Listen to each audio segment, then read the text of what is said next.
अपने अलावा आपको किसी और की परवाह नहीं होती।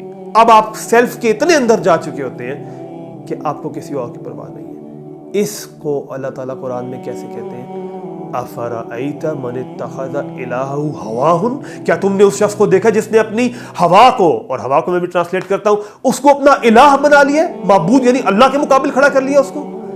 हवा क्या है कि छोटी छोटी घटिया चीजों की मोहब्बत आपके दिल में घर कर जाए। यानी आसान जबान में आपको किसी और की परवाह नहीं है, बस आप खुद को सेटिस्फाई करना चाहते हैं कि मैं खुश हो जाऊं, मैं सेटिस्फाई हो जाऊं।